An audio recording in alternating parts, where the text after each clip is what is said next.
Para dar início ao nosso trabalho, vamos começar falando sobre o minério de ferro. Mas enfim, o que é o minério de ferro? Basicamente, o minério de ferro é um óxido de ferro aglutinado com impurezas dentro de uma rocha. Esse óxido de ferro é extraído da rocha e temos aí o ferro. Vale lembrar que só é considerado minério de ferro se for economicamente viável toda essa extração.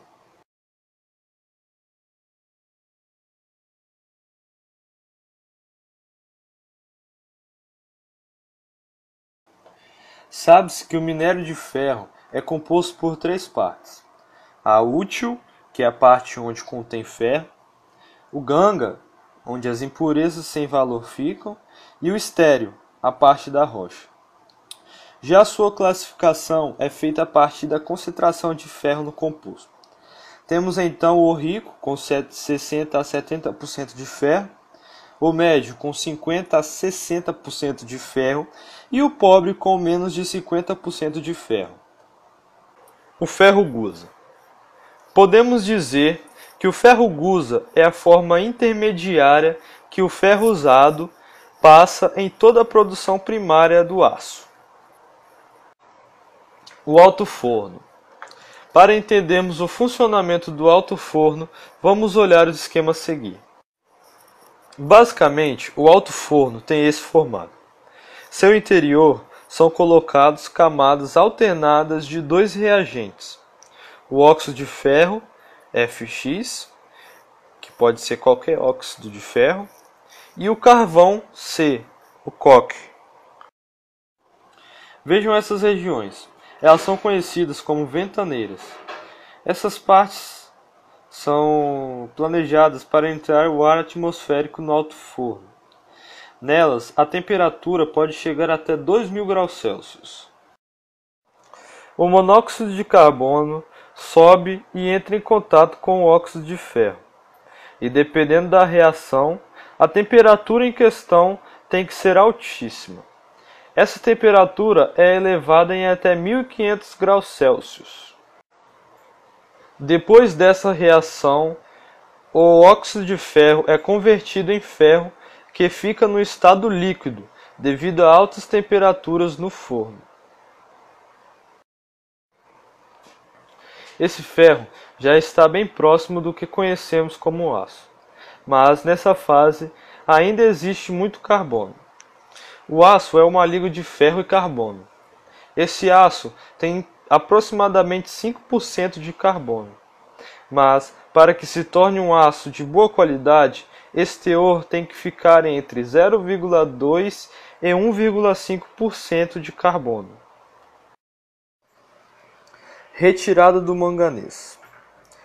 Na parte superior do alto forno, alguns óxidos de manganês são reduzidos pelo óxido de carbono. Assim, em maioria, sua reação ocorre na parte inferior do alto forno, sendo de 60 a 70% do total carregado, indo o restante para a escória. Desfosforação. A desfosforação é basicamente a quebra entre o fósforo e o ferro gusa, por meio de um agente oxidante extremamente forte. Desoxidação. Esse processo consiste em retirar o oxigênio da liga. Para isso, são empregados materiais que têm maior afinidade com o oxigênio do que com o carbono e o ferro. Os elementos mais utilizados para isso são o alumínio, o silício e o manganês.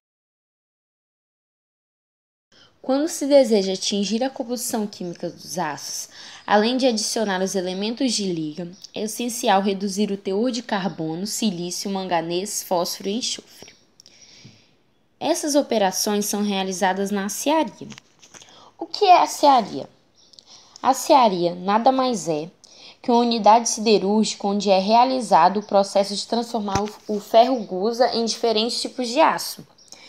Esses processos de acearia podem se dividir em ácidos e básicos, enquanto o carbono, manganês e silício podem ser removidos com os dois processos, o enxofre e o fósforo só são removidos em algumas condições especiais, utilizando o processo básico, porém com a adição de cal, que irá formar uma escória básica para reter os compostos de fósforo e enxofre formados durante o refino.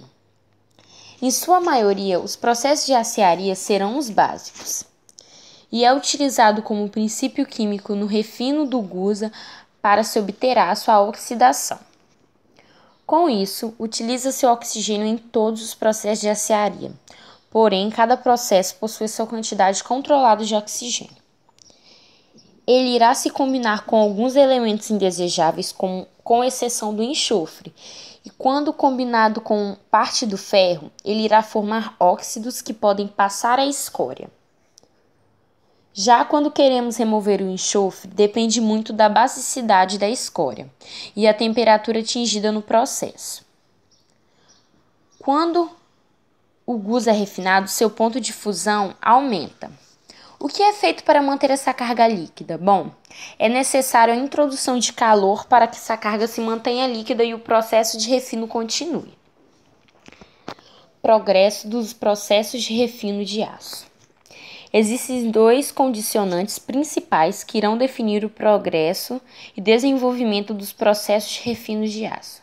São eles: as ações realizadas nas etapas de refino, que têm efeito direto sobre a composição química, e as ações irão interferir direta ou indiretamente em algumas propriedades dos aços. Durante o processo de refino, podemos citar as condições básicas para definir o tipo e tratamento das inclusões não metálicas e os limites para a segregação durante a solidificação, como características presentes nesse processo. Processos pneumáticos de aciarias, mais conhecidos como conversores. O que são? Os processos pneumáticos de aciarias são aqueles em que o ar ou oxigênio é soprado sob pressão por ventaneiras submersas ou sobre a superfície do gusa líquido. Depois de pesquisas feitas por Sim Harry no início do século XIX, ele percebeu que os gases oxidavam perfeitamente quando possuíam oxigênio e percebeu também que, se reutilizarmos o ar, o nitrogênio presente nele não servia para nenhum fim prático, somente para auxiliar na refrigeração do material. Os conversores no início do século XIX representavam cerca de 65% da produção mundial de aço. Nesses conversores utilizava-se como fonte de calor a oxidação do silício, do carbono, do ferro e também do manganês, que estão presentes no gusa líquido, fazendo com que utilizasse maior gusa líquido na carga. Bom, nós podemos dividir os principais conversores em LD ou BOF, que é o sopro por cima. Esse foi o primeiro conversor desenvolvido e foi criado por Bessemer e Thomas, onde o de Thomas nada mais era que um conversor de Bessemer básico. Eles perceberam que os aços com alto teor de nitrogênio sempre colocavam limitações em tais aços. Mesmo Bessemer já tendo previsto a possibilidade de se utilizar oxigênio puro, o gás só ficou disponível depois da Segunda Guerra Mundial, devido a ter um preço muito alto antes da guerra. Depois temos o Kibop. Ele foi desenvolvido na década de 70 e é o sopro submerso. Mas só foi desenvolvido graças ao desenvolvimento de ventaneiras refrigeradas e refratários mais resistentes e à tecnologia de injeção de hidrocarbonetos por uma ventaneira. Desenvolvimentos como esse permitiram atingir uma vida útil maior para o fundo do conversor. Bom, temos vantagens como o melhor rendimento metálico, alta reprodutibilidade, melhor capacidade de fundos de sucata e entre outros, se for comparado ao LD-BOF, que é o sopro por cima. Mas, já na década de 80, foi iniciado o desenvolvimento de conversores mistos ou de sopros combinados, onde se varia a quantidade de oxigênio entre outros gases, que são injetados por baixo e por uma lança por cima, para visar o melhor aproveitamento das duas tecnologias em um único conversor. lingotamento e lingote. O lingotamento é usado na fabricação de metais quando transformamos metal líquido em sólido. Depois, o material é resfriado e transformado em lingotes. Os lingotes, eles são uma massa de material que depois ela é aquecida a uma temperatura maior que a do seu ponto de fusão, aí vira os lingotes. Temos o lingotamento no modo convencional, que é quando o aço é vazado em lingoteiras, e essas lingoteiras são as formas. E pode ser vazado de maneira de um modo direto, que quando o aço é vazado diretamente das lingoteiras, ou um modo indireto, que é quando o aço é vazado num vertical, penetrando na lingoteira. Aí também temos o lingotamento contínuo, que é o processo que o metal ele é fundido e solidificado em um produto semi-acabado, e depois o acabamento é feito na laminação. Aí tem umas estruturas de lingotes. Os lingotes eles são fundidos para aperfeiçoar a estrutura de solidificação. E a facilidade como os lingotes são conformados depende da estrutura do lingote. Isto é a forma, o tamanho e a orientação de grãos. Também pode ser a localização e composição de eventuais heterogeneidades geradas durante a solidificação. O lingote comercial apresenta 3 estruturas diferentes, que é a zona equiaxial fina na superfície, a zona colunar e a zona equiaxial central. A zona equiaxial fina na superfície, ela aparece quando o metal quente vazado entra em contato com as paredes frias das lingoteiras. A zona colunar acontece quando o crescimento da zona equiaxial procede ao interior do metal vazado. Aí os cristais eles crescem mais rápido. A zona equiaxial central ocorre quando o líquido no interior do molde fica super resfriado. Aí esse crescimento pode ocorrer a partir de pontos D30. Fundição. O que é? Fundição é o processo de colocar o metal líquido em um molde que contém uma cavidade com a forma desejada e permitir que ele resfrie e solidifique.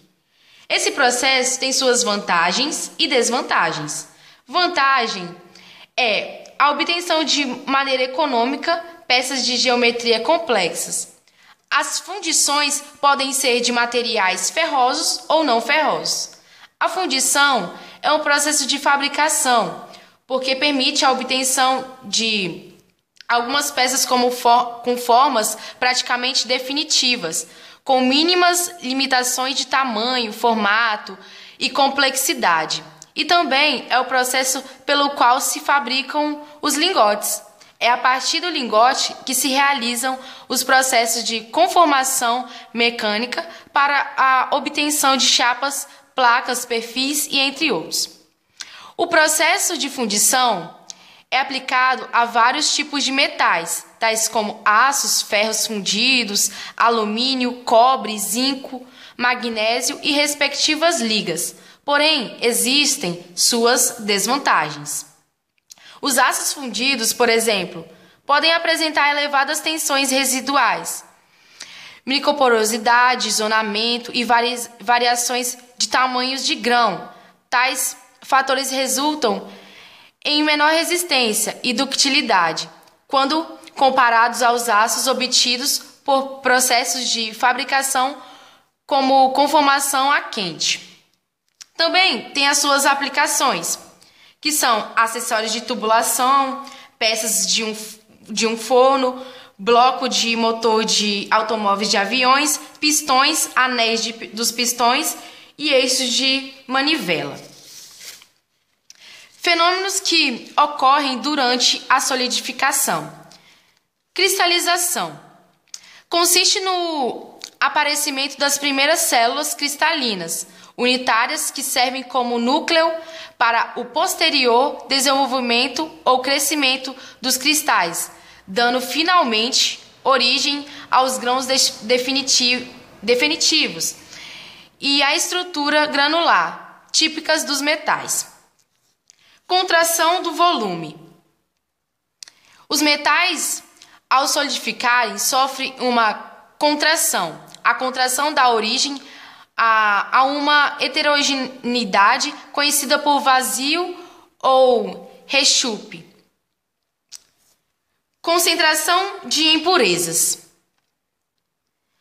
Algumas ligas metálicas contêm impurezas normais, que se comportam de modo diferente, conforme a liga esteja no estado líquido ou sólido. O caso mais geral é o das ligas ferro-carbono, que contém como impurezas normais o fósforo, o enxofre, o magnésio, o manganês, o silício e o próprio carbono. Quando essas ligas estão no estado líquido, as impurezas estão totalmente dissolvidas no líquido, formando um todo homogêneo. Ao solidificar, entretanto, algumas das impurezas são menos solúveis no estado sólido. Desprendimento de gases. Isso ocorre como no caso anterior, principalmente nas ligas ferro-carbono. O oxigênio dissolvido no ferro, por exemplo, tende a combinar-se com o carbono dessas ligas, formando os gases CO e CO2, que escapam facilmente à atmosfera, enquanto a liga, se estiver no estado líquido, à medida que a viscosidade da massa líquida diminui, devido à queda de temperatura, fica mais difícil a fuga desses gases, os quais acabam ficando retidos nas proximidades da superfície das peças ou lingotes, no formato de uma bolha. Operações do processo de fabricação. Confecção do modelo. Essa etapa consiste em construir um modelo com o formato aproximado da peça a ser fundida. Esse modelo vai servir para a construção do molde e suas dimensões devem prever a contração do metal quando ele se solidifica, bem como um eventual sobremetal de certa forma, o seu processo de usinagem da peça. Ele é feito de madeira, alumínio, aço, resina, plástico e até mesmo isopor. Confecção do molde. O molde é o dispositivo no qual o metal fundido é colocado para que obtenha a peça desejada. Ele é feito de material refratário composto de areia e aglomerante. Também esse material é moldado sobre o modelo que, após retirado, deixa uma cavidade com o formato da peça a ser fundida. Confecção dos machos. Macho é um dispositivo, feito também de areia, que tem a finalidade de formar os vazios, furos e retrances da peça. Eles são colocados no molde antes que eles sejam fechados para receber o metal líquido. Fusão. Etapa em que acontece a fusão do metal. Vazamento. O vazamento é o enchimento do molde com o metal líquido. Desmoldagem. Após um determinado período de tempo em que a peça se solidifica dentro do molde, e que depende do tipo da peça, do tipo do molde e do metal, ou até mesmo a liga metálica. Ela é retirada do molde desmoldagem, manualmente ou processos mecânicos. Rebarbação.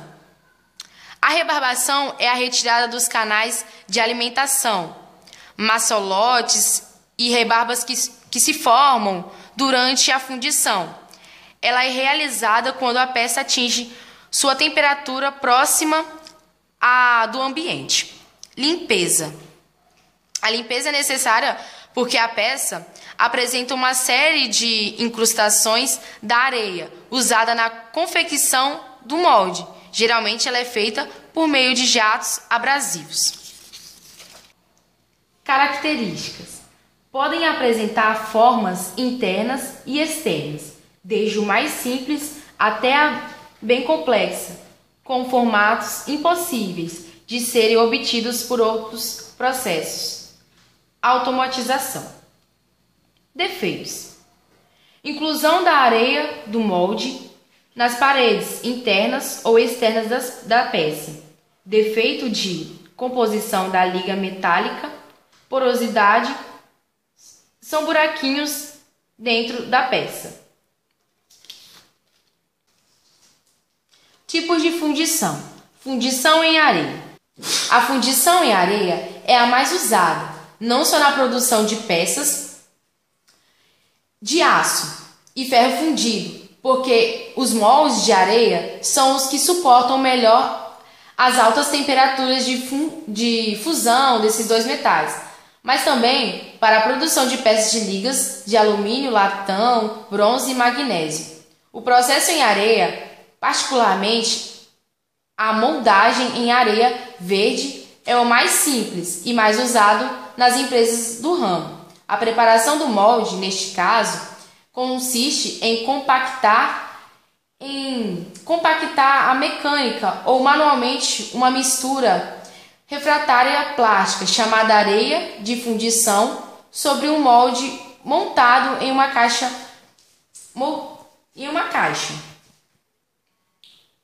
Fundição com matriz. O metal líquido é forçado para o interior de um molde e com uma determinada pressão e uma certa velocidade relativamente elevada, e é solidificado enquanto a pressão é mantida.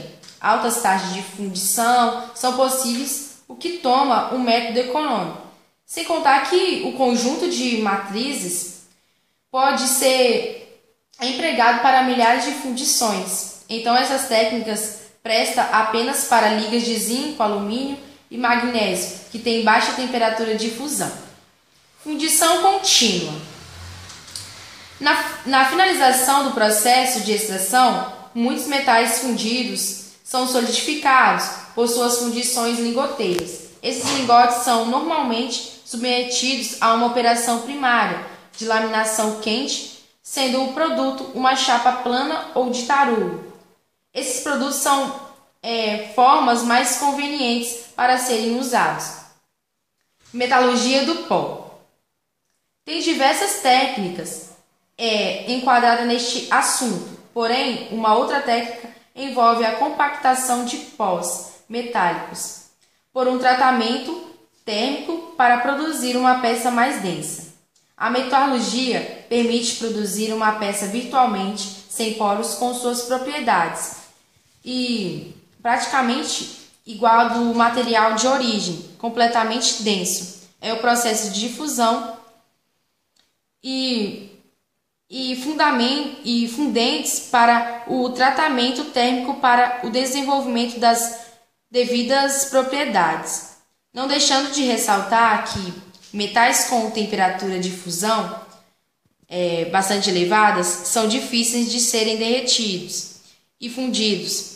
A fabricação é acelerada com a utilização da metalurgia do pó. Liga e suas propriedades. Bom, os efeitos dos elementos de liga nos aços e ligas especiais envolvem não apenas alterações nas fases ou constituintes presentes em equilíbrio, mas também na maneira e a velocidade com que essas fases se formam. Bom, vamos estudar aqui as mudanças que acontecerão no aço de acordo com a introdução de outros elementos. Vamos deixar o aço vitaminado. Bom, utiliza-se esses elementos para abaixar a solubilidade, aumentar a abrasão, aumentar a resistência, aumentar a dureza, aumentar a resistência ao impacto, baixar a ductibilidade, aumentar a resistência com altas temperaturas, aumentar a temperabilidade. Utiliza-se também elementos para desoxidar o material e aumento da resistência à corrosão. Bom, o alumínio ele é utilizado como desoxidante. O cromo, ele, quando introduzido, aumenta a abrasão, aumenta a temperabilidade, também é utilizado como desoxidante e aumenta a resistência à corrosão. O manganês, ele aumenta a resistência, aumenta a dureza e também é utilizado como desoxidante. O silício aumenta a resistência, aumenta a dureza e também é utilizado como desoxidante. O tungstênio, ele aumenta a resistência do material. O vanádio também aumenta a resistência do material. Uma correção, o tungstênio aumenta a resistência do material também quando ele está em uma alta temperatura. O molibdênio, ele aumenta a resistência do material quando está a alta temperatura e também aumenta a temperabilidade. O níquel aumenta a resistência ao impacto. O fósforo, ele aumenta a resistência, aumenta a dureza e abaixa a ductibilidade do material. O bromo,